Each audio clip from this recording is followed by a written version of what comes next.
عمري ما كنت أصدق في الحاجات دي، لا جن ولا أشباح ولا كلام الرعب اللي الناس بتحبه.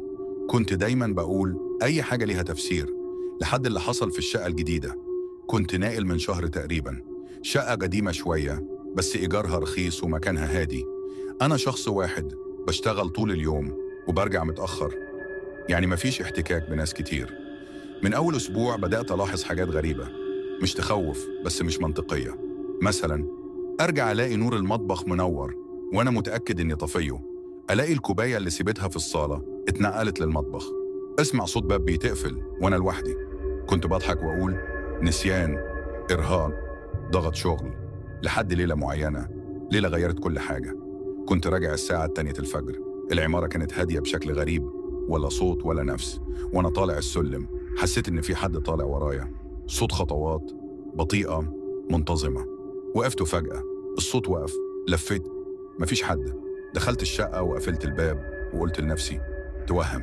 لكن أول ما دخلت الأوضة شميت ريحة نفس البرفيوم بتاعي. وقتها قلبي دق دقة مش طبيعية. قررت أنام وأنسى، لكن في نص الليل صحيت فجأة، حاسس إن في حد واقف. مش سامع صوت، بس الإحساس ده، الإحساس اللي يخليك تفتح عينك غصب عنك. فتحت عيني وشفت ظهري. أيوة، واحد قاعد على طرف السرير، ظهره ليا، نفس جسمي، نفس لبسي، نفس قصة شعري. ما كنتش قادر أتحرك ولا أصرخ ولا حتى أتنفس كويس. واللي خلاني أترعب بجد إنه كان بيحرك صوابعه بنفس الحركة اللي بعملها لما أبقى متوتر. وفجأة قام وراح ناحية الحمام، اختفى. قعدت ساعتها للصبح مش نايم. ولما النور طلع دخلت الحمام، لقيت آثار رجلين مبلولين واقفين قدام المراية. من اليوم ده الحاجات بقت أوضح. أصحى ألاقي رسالة في الموبايل مرسولة من رقمي ومكتوب فيها ما تتأخرش تاني. أسأل نفسي أنا بكتب كده إمتى؟ وأغرب حاجة إني بقيت أنسى حاجات كتير. ساعات، ساعات كاملة.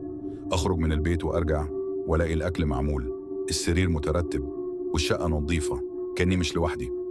قررت أركب كاميرا، مش عشان الجن، عشان نفسي أرتاح. سيبتها شغالة وخرجت الشغل. ولما رجعت فتحت التسجيل. في الأول مفيش حاجة، وبعد ساعتين شفت باب الشقة بيتفتح. دخل أنا، مش شبهي، ده أنا حرفيا. دخل، قفل الباب، بص للكاميرا وابتسم، ابتسامة باردة مش ابتسامتي. قرب من الكاميرا وقال بصوت واطي أنت ضيف هنا، مش صاحب المكان. وبعدين مسح التسجيل.